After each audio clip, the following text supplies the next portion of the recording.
2026 பிப்ரவரியில O level எழுதின பிள்ளை உண்டு. ஏலவல் எப்ப தெரியுமா எழுதணும்? 2028 ஆகஸ்ட்ல எழுதணும். 2028 பெஞ்சு அந்த பிள்ளை. இந்த பிள்ளை காலம் எப்படி கழியுதுன்னு பாருங்க. 2026 ஆகஸ்ட் அந்த பிள்ளை சந்திக்கும். 2027 ஆகஸ்ட் சந்திக்கும். 2028 ஆகஸ்ட்ல தான் பிள்ளைகள் அந்த பிள்ளை எக்ஸாம் செய்யும். இதுலதான் பிள்ளைகள் அந்த பிள்ளை ஃபர்ஸ்ட் சைன் ஒரு எக்ஸாம் செய்யும். முதலாவது முறை எக்ஸாம் இதுலதான் செய்யும். தச்சீர் அந்த பிள்ளை செகண்ட் சைன் தேர்ட் சைன் செஞ்சா அடுத்த வருஷம் ஸ்ரீலங்கால என்ன நடக்கும்னே தெரியுது இல்லை. அப்படி இருக்கக்குள்ள அந்த பிள்ளை ஏலவலுக்காக வேண்டி தேர்ட் சைன் செய்யற பிள்ளை 2030 தான் தேர்ட் சைக்கு போகும். இவ்வளவு ஒரு காரம் போகுது ஏலவலுக்காக வேண்டி.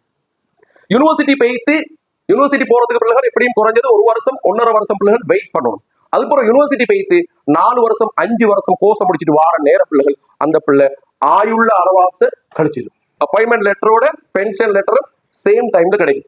அந்த நிலைமையை மாத்தணும் பிள்ளைகள் இவ்வளவு ஒரு முயற்சி தனியே நான் போராடுற பிள்ளை.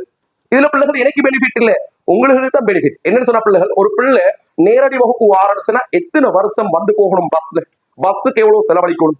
ஹாஸ்டல்ல நின்ற பிள்ளைகள் ஒரு மாசத்துக்கு ஹாஸ்டல் ஃபீஸ் உதாரணத்துக்கு ஒரு 20,000 2 வருஷம் 3 வருஷம் படிக்கிற எத்தனை லட்சம் செலவழிக்கும். அதனால பிள்ளைகள் கொஞ்சம் மத்த பிள்ளைகளுக்கு அறிமுகப்படுத்துங்க. 2027 1 இயர்ல எக்ஸாம் செய்யறீங்க.